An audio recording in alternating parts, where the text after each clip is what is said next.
তবে নিরাপত্তা নিয়ে যে প্রশ্নটা আপনারা দেখুন, নিরাপত্তা বিষয়টা হচ্ছে সামাজিক এবং রাজনৈতিক ইস্যু। নিরাপত্তা মানে 4টে রাইফেলধারী বন্দুক নয়, আর 6টা সিসিটিভি ক্যামেরা নয়। তার নিরাপত্তা যদি তাই হতো তাহলে হচ্ছে আমার দেশের 2জন প্রধানমন্ত্রী আততায়ীর গুলিতে নিহত হতেন না, বোমাতে নিহত হতেন না। ফলে তাদের নিরাপত্তা কোনো কম ছিল না। আমরা যেটা বারবার বলছি, হ্যাঁ সিসিটিভি লাগবে, অবশ্যই লাগবে, সিকিউরিটি গার্ড লাগবে, কিন্তু সুপ্রিম কোর্ট বলে দিয়েছে ওই সিভিক টিভিক দিয়ে চলবে না। হাইকোর্টের রায় আছে, পুলিশ লাগবে, পুলিশ দিচ্ছে না। সরকার হচ্ছে যে আবার হচ্ছে যে কিছু দলীয় ক্যাডারকে ঢুকিয়ে দিয়ে 3 দিনের একটা কি মডিউল করেছে, ট্রেনিং দিয়ে তাদেরকে নাকি 7 দিনে ডাক্তার করে দেয়, 5 দিনে নার্স করে দেয়, 3 দিনে সিকিউরিটি গার্ড করে দেবে।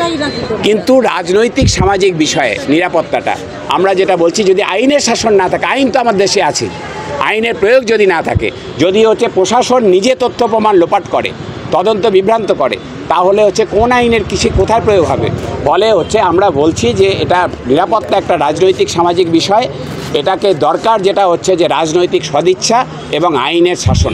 প্রশাসন আইনের শাসন নিশ্চিত করবে, তার জন্য শাসক দলের রাজনৈতিক সদিচ্ছা যেটা দেখাচ্ছেন না। তার ফলে হচ্ছে কি হচ্ছে, সাগর দত্ততে ক্রিটিক্যাল কেয়ার ইউনিটে বেড না পাচ্ছে না বলে পেশেন্ট যদি ভালো মন্দ কিছু হয়ে যাচ্ছে, সেটা তো আর ডাক্তারবাবু ঠিক করেন না, স্বাস্থ্যমন্ত্রী ঠিক করেন, মন্ত্রিসভা ঠিক করেন, নবান্ন ঠিক করে কোথায় কটা বেড হবে, কটা ক্রিটিক্যাল কেয়ার বেড থাকবে। ভগবানপুরে এর আগে ডাক্তার মার খেলো এক্সরে মেশিন নেই বলে। এক্সরে মেশিন কি ডাক্তাররা বেতনের পয়সা দিয়ে কিনবে? স্বাস্থ্যমন্ত্রী ঠিক করবে, মন্ত্রিসভা ঠিক করবে, কিন্তু তার জন্য টার্গেট হতে হচ্ছে ডাক্তারদের এবং নার্সদের। তার কারণ এই যে নেতারা, শাসক দলের নেতারা বেশিরভাগই সব সমাজবিরোধী, বিধায়ক করে দিয়েছে, সাংসদ করে দিয়েছে। এই যে আজকে শুনছিলাম মুর্শিদাবাদের এক সমাজবিরোধী কী সব বলেছে, সেরকম হচ্ছে যে একের পর এক সমাজবিরোধী এমপি এমএলএ হয়ে গেলেই তো আর সব ভদ্রলোক হয়ে গেল না। এমপি এমএলএ হয়ে যাচ্ছে, চকচকে জামা পড়ছে বলে ভদ্রলোক হয়ে গেল না। সমাজবিরোধী এরা সমাজবিরোধীদের ভাষাতেই কথা বলছে এবং চিকিৎসকদের বিরুদ্ধে মানুষ খেপাচ্ছেন। নিজেদের যে হচ্ছে যে নিজেদের সরকারের যে চালানো হাসপাতাল, সেখানে হামলা করবার জন্য লোককে ইনস্টিগেট করছেন।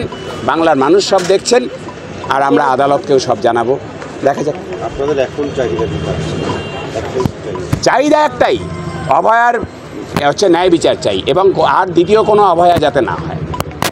এই দুটোই আমাদের চাহিদা। এটা দেখার জন্য এই আইনের শাসন, রাজনৈতিক সদিচ্ছা দেখার শাসক